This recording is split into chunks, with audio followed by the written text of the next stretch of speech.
চন্দনপুর গ্রামটা যেন অন্যরকম, শহরের কোলাহল থেকে অনেক দূরে। সেখানে ভোর মানে কুয়াশার চাদর, পাখির ডাক আর মাটির গন্ধ। সেই গ্রামেই থাকতো বিনা, একটা সরল হাসি খুশি মেয়ে।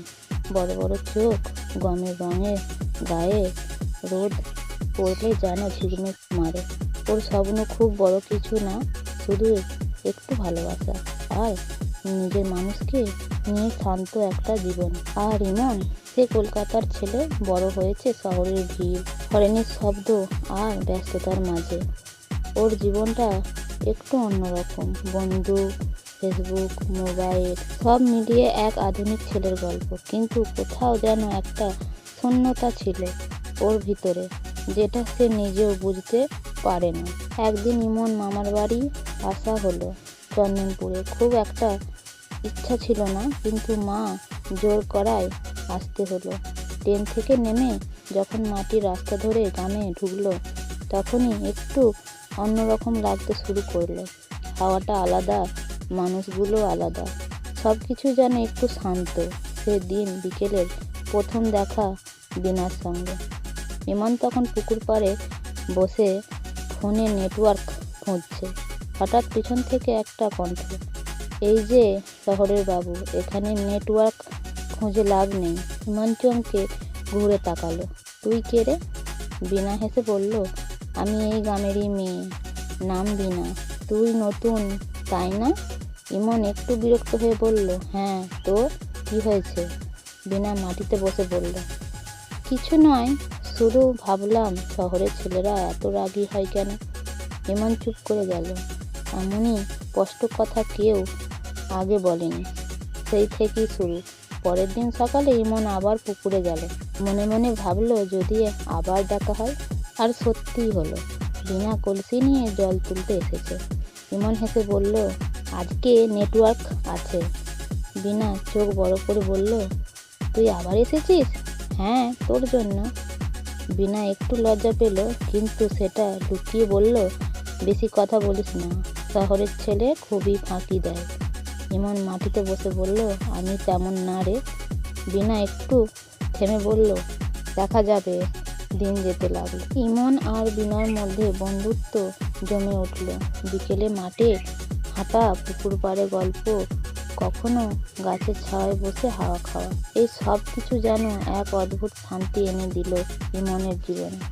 একদিন ইমন বলল, তুই কখনো শহরে গেছিস? বিনা মাথা নাড়ল, না রে, আমার তো গ্রামটাই ভালো লাগে। শহরে এত ভিড়, এত শব্দ, আমি পারবো না। ইমন মুচকি হেসে বলল, আর আমি ভাবতাম গ্রাম মানেই বোরিং। বিনা ঠোঁট নাকিয়ে বলল, এখন? ইমন একটু চুপচাপ করে থেকে বলল, এখন মনে হয় এখানেই থেকে যাই। বিনা কিছু বলল না, শুধু মাটির দিকে তাকিয়ে রইল। সেই দিনটার পর থেকে দুজনে বুঝতে পারলো বন্ধুত্বটা আর শুধু বন্ধুত্ব নেই। একদিন সন্ধ্যায় সূর্য যখন ডুবে যাচ্ছে, আকাশটা লাল হয়ে আছে, ইমন হঠাৎ বলল, বিনা, একটা কথা বলবো। বল। আমি তোকে ভালোবাসি রে। বিনা থমকে গেল, হাতের আঁচলটা শক্ত করে ধরল। তুই জানিস এই কথা বলার মানে কি? জানি, তবুও বলছি। বিনা চোখে জল নিয়ে বলল, তুই তো শহরে ফিরে যাবি, আর আমি এখানেই থাকবো। এইভাবে ভালোবাসাটা টিকবে তো? ইমন এগিয়ে এসে বলল, আমি চেষ্টা করব। তুই থাকবি তো? বিনা ধীরে ধীরে মাথা নাড়ল। সেই দিন থেকেই শুরু হলো ওদের ভালোবাসা। কিন্তু সব ভালোবাসা গল্প সহজ হয় না। কিছুদিন পর ইমন ফেরার সময় হয়ে গেল। যাওয়ার আগে পুকুর পাড়ে দাঁড়িয়ে বলল, আমি আবার আসবো, তোকে ছাড়া থাকতে পারবো না। বিনা কাঁদতে কাঁদতে বলল, ভুলে যাস না যেন কখনো। ইমন চলে গেল। প্রথম কয়েকদিন ফোনে কথা, মেসেজ, সব কিছু ঠিক ছিল। কিন্তু ধীরে ধীরে ইমনের ব্যস্ততা বাড়তে লাগলো। ফোন কমে গেল, মেসেজে উত্তর দিতে পারতো না। বিনা প্রতিদিন পুকুর পাড়ে গিয়ে বসে থাকতো। মনে মনে ভাবতো আজ হয়তো ফোন করবে। কিন্তু অনেক দিন কেটে গেল। একদিন বিনা ফোন করে বলল, তুই কি আমাকে ভুলে গেছিস? ইমন একটু চুপ করে বলল, না রে, কাজের চাপ।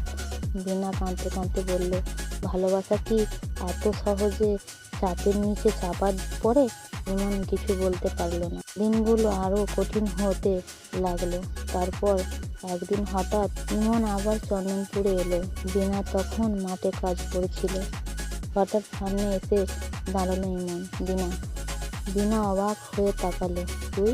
ইমন এগিয়ে এসে বলল, আমি ভুল করেছিলাম। শহরের জীবনে ঢুকে গিয়ে তোকে হারাতে বসেছিলাম। বিনা চোখে জল নিয়ে বলল, তাহলে এলি কেন? ইমন হাত ধরে বলল, কারণ আমি বুঝেছি তোকে ছাড়া আমি কিছুই না। তুই কি আবার আমাকে একটা সুযোগ দিবি? বিনা কিছুক্ষণ চুপ করে থাকলো, তারপর ধীরে ধীরে বলল, ভালোবাসা যদি সত্যি হয় তাহলে একটা সুযোগ তো দেওয়াই যায়। ইমন হেসে ফেলল। গ্রামের হাওয়া আবার বদলে গেল। পাখিরা ডাকতে লাগলো, যেন ওদের গল্পটা আবার নতুন করে শুরু হলো। এরপর থেকে ইমন আর শহরের ছেলে হয়ে থাকলো না, সে হয়ে গেল চন্দনপুরের ইমন।